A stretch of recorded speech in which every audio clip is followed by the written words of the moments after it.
ಜೊತೆಗೆ ಮಾಜಿ ಪ್ರಧಾನಿ ದೇವೇಗೌಡರು ಹಾಗೂ ಜೆಡಿಎಸ್ ವಿರುದ್ಧ ಸಿಎಂ ಸಿದ್ದರಾಮಯ್ಯ ಅವರು ವಾಗ್ದಾಳಿಯನ್ನು ನಡೆಸಿದ್ದಾರೆ.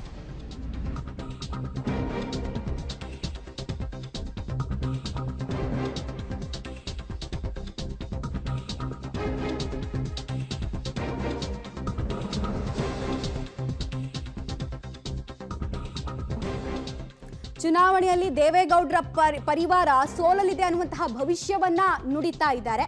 ಜೊತೆಗೆ ಒಂದಷ್ಟು ವಿಚಾರಗಳನ್ನ ಪ್ರಸ್ತಾಪ ಮಾಡಿದ್ದಾರೆ. ಕುಮಾರಸ್ವಾಮಿ, ಪ್ರಜ್ವಲ್, ಡಾಕ್ಟರ್ ಮಂಜುನಾಥ್ ಎಲ್ಲೆಲ್ಲಿ ಜೆಡಿಎಸ್ನವರು ಕಂಟೆಸ್ಟ್ ಮಾಡಿದ್ದಾರೆ ಅವರೆಲ್ಲ ಸೋಲ್ತಾರೆ. ಮತ್ತೆ ಕುಮಾರಸ್ವಾಮಿ ಹಾಗೂ ದೇವೇಗೌಡರು ಬಂದು ಮುಂದೆ ಕಣ್ಣೀರು ಹಾಕಬಹುದು.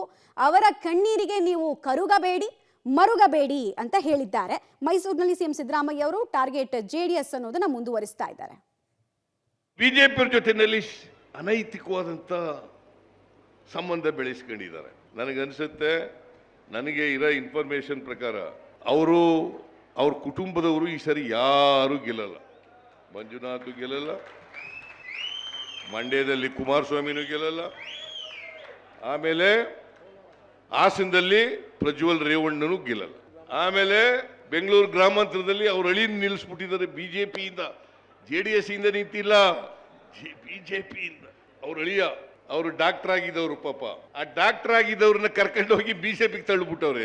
ಯಾಕಂತಂದ್ರೆ ಗ್ರಾಮೀಣ ಭಾರತೀಯ ಲೋಕಸಭಾ ಚುನಾವಣೆ ಇದೆಯಲ್ಲ, DK ಸುರೇಶ್ ಮೇಲೆ JDS ನಿಂದ ನಿಂತ್ಕೊಂಡ್ರೆ ಸೋತ್ ಬಿಡ್ತಾರೆ ಅಂತೇಳಿ ಈಗ ಬಿಜೆಪಿಯಿಂದ ನಿಲ್ಲಿಸಿದ್ದಾರೆ.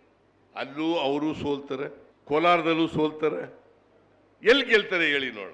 ದಯಮಾಡಿ ಇವತ್ತು ಕುಮಾರಸ್ವಾಮಿ ಬರ್ಬೋದು, ದೇವೇಗೌಡರು ಬರ್ಬೋದು, ಕಣ್ಣೀರು